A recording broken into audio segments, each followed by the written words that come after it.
안녕하세요. 봄의 세무인 킹세입니다. 오늘은 첫 번째 시간으로 프리랜서를 고용한 사업자의 경우 프리랜서 비용 3.3% 원천세 신고 방법에 대해 알아보겠습니다. 잠깐 퀴즈 타임 안내입니다. 유튜브 영상을 시청하시고 퀴즈를 맞히시는 10분께 추첨을 통해 당첨금으로 네이버페이 500원을 보내드립니다. 퀴즈 응모 기한은 14일 금요일 자정까지입니다.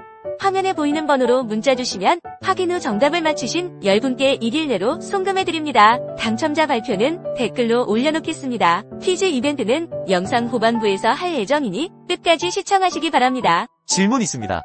혹시 퀴즈 푸는데 아무나 가능한가요? 네, 가능합니다.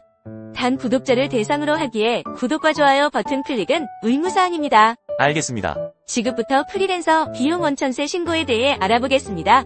세무 용어라 다소 어렵긴 하지만 알아두시면 유용하니 끝까지 시청해주시면 감사드리겠습니다. 질문 있습니다.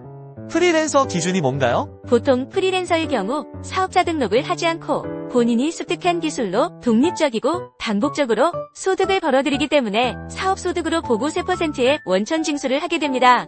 그런데 원천 징수 세금 또는 지방세를 세퍼센트의 10%에 해당하는 0.3%를 주민세로 가산하기 때문에 총 3.3%를 원천 징수하는 것입니다. 숫자 들으니 머리가 어지럽네요. 사례로 설명 부탁드려도 될까요? 네, 알겠습니다. 프리랜서 비용 지급 사례로 계산해보면 다음과 같습니다. 예시로 프리랜서 지급 비용이 200만 원이라고 할 경우 1. 사업소득 세금으로 3% 징수. 계산해보면 200만 원의 3%는 6만 원이고 2. 사업소득 세금 3%의 10%에 해당하는 금액을 지방세로 가산합니다. 따라서 계산 결과는 6만 원의 10%인 6천 원입니다. 3. 사업소득 세금과 지방세를 합산합니다. 사업소득 세금과 지방세 10%를 더하면 6만 6천 원이 됩니다. 따라서 사업자는 총 6만 6천 원을 원천 징수하고 프리랜서에게 지급하면 됩니다. 지방세는 10%가 원천 징수되는 거군요. 네, 그렇습니다. 지금부터 원천 징수를 통해 비용으로 처리하는 구체적인 절차를 알아보겠습니다. 첫 번째, 계약 단계에서 체크해야 할 사항입니다. 사업자의 경우 프리랜서와 일을 진행하기에 앞서 처음 계약할 때 계약서를 작성하는 사업자도 있고 계약서를 작성하지 않는 사업자도 있습니다. 사실 실전에서는 계약서를 작성하지 않는 사업자가 더 많은 게 현실이라 할 수 있습니다. 질문 있습니다. 저의 경우 귀찮기도 하고 해서 계약서를 따로 작성하지 않는데 문제가 없는 걸까요? 답변 드리겠습니다. 계약서를 작성하지 않게 되면 당장은 번거롭지 않아 편할 수 있지만 분쟁 발생 시 민법에서나 세법에서나 법적인 문제에서 전적으로 불리하고 보호받기가 어려우므로 웬만하면 계약서를 작성할 것을 권장합니다. 그렇군요. 법적 분쟁에 문제가 있었네요. 법적 분쟁이 있을 경우를 항시 대비하시는 것이 좋습니다. 네, 알겠습니다. 두 번째, 우리가 세금 문제를 문제없이 처리하려면 계약서 작성 단계에서 명시해야 할 것이 무엇일까에 대한 내용입니다. 계약서? 생각만 해도 진짜 복잡하네요. 3.3%를 떼고 지급하는데 그 세금에 대한 내용이 명시돼야 하는 거죠? 네, 답변 드리겠습니다. 사업자가 프리랜서와 계약서 작성 단계에서 세금 처리를 위해 명시해야 할 것은 바로 계약한 금액의 3.3%의 원천 징수를 차감하고 지급한다는 내용입니다. 프리랜서가 지급받는 금액이 계약서상 금액이 아닌 원천 징수 세금을 차감한 세후 금액이라는 사실을 모르는 프리랜서들이 많습니다. 따라서 이와 같은 사실이 계약서에 명시되지 않게 되면 차후 법적인 문제가 발생할 가능성이 충분하다 할 수 있습니다. 계약서를 따로 작성하지 않더라도 계약한 금액이 정확히 얼마이고 이 금액에서 원천 징수 세금이 얼마이고 세금을 차감했을 때 실제 지급액이 얼마인지를 사전에 언급하고 만일을 대비해 기록을 남기도록 해야 합니다. 법적인 분쟁을 피하기 위해서 계약서를 작성하거나 말로 언급했어도 따로 기록을 남겨둘 필요가 있다는 말씀이군요. 네, 그렇습니다. 세 번째, 지급 단계에서 체크해야 할 사항입니다. 계약서상 지급하기로 한 날짜 또는 용역의 공급이 완료된 날에 대금을 지급할 것이고 이때 정확히 3.3%를 제외하고 지급하면 됩니다. 계약서상 지급하기로 한 날짜 또는 용역의 공급이 완료된 날에 대금을 지급할 것이고 이때 정확히 3.3%를 제외하고 지급하면 됩니다. 여기서 중요한 것은 용역의 공급을 완료한 날과 대금을 지급한 날이 다를 수 있는데 비용 처리를 해야 하는 날은 용역의 공급을 완료한 날이 되고 원천세를 신고하는 기준은 지급한 날가 됩니다. 내용을 정리해보면 비용 처리는 용역의 공급을 완료한 날, 원천세 신고하는 기준은 실제 지급한 날이라는 거군요. 네, 맞습니다. 네 번째, 다음은 세금 신고 및 서류 제출 단계에서 체크해야 할 사안입니다. 사업소득의 원천세와 관련해 원천징수 의무자에게 부여된 의무는 총 3가지가 있습니다. 1. 원천세 신고. 2. 단위 지급명세서 제출. 3.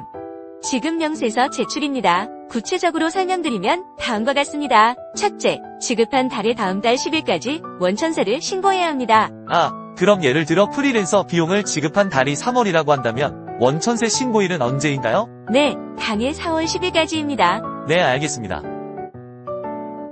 둘째, 지급한 달의 다음 달 말일까지 단위 지급 명세서를 제출해야 합니다. 그럼 지급한 달이 3월이라고 한다면 지급명세서를 제출해야 하는 것은 당해 4월 30일까지가 기간이군요. 네, 맞습니다. 셋째, 지급한 연도의 다음 연도 3월 10일까지 지급명세서 제출해야 합니다. 그럼 지급한 월이 3월이라고 한다면 지급명세서 제출은 내년 3월 10일까지군요. 네, 그렇습니다. 원천세를 신고할 때는 원천징수 이행상황 신고서를 제출해야 하는데 1. 원천징수 상황 이행 상황 신고서에는 세무서에 우리 회사에서 몇 명에게 프리랜서 소득으로 얼마를 지급했어요 라는 내용을 제공하는 것이고 2. 지급 명세서를 제출할 때는 사과에게 100만원, 감에게 200만원 이렇게 누구에게 얼마를 지급했어요 라고 좀 더 상세한 지급 정보를 제공하는 시스템이라고 생각하시면 됩니다. 알겠습니다. 3.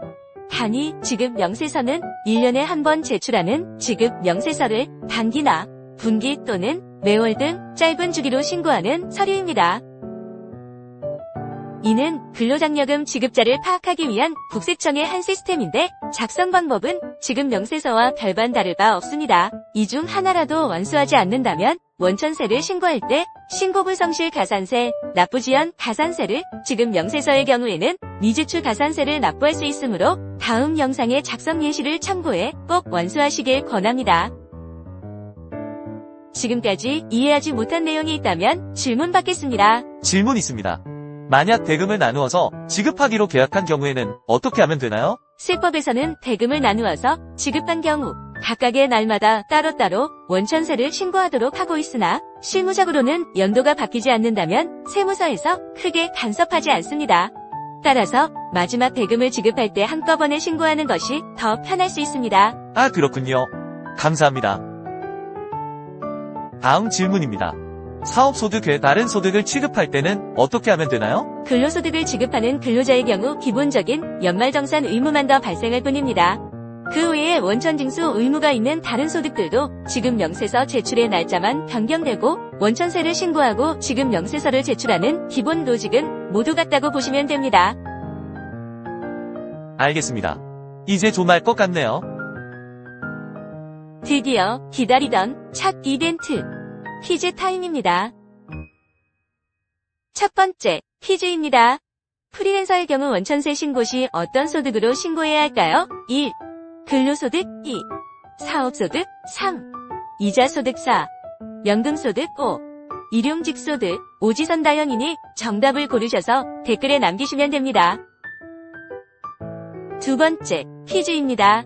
프리랜서의 경우 원천징수세액은 몇 %일까요? 3%, 5%, 3.3%, 3%, 10%. 오지선다형이니 정답을 고르셔서 댓글에 남기시면 됩니다. 문자를 보내실 땐 1. 유튜브 채널에서 구독과 좋아요 버튼을 누르시고 2. 댓글에 답을 적고 3.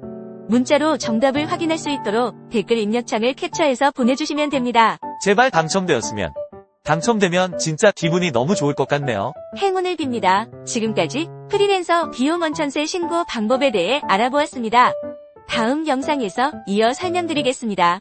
앞으로 꾸준히 개인의 소득 신고나 개인 사업자가 알아야 할 세금 상식에 대해 유튜브에 업로드하려고 하니 구독과 좋아요를 통해 많은 응원 부탁드립니다.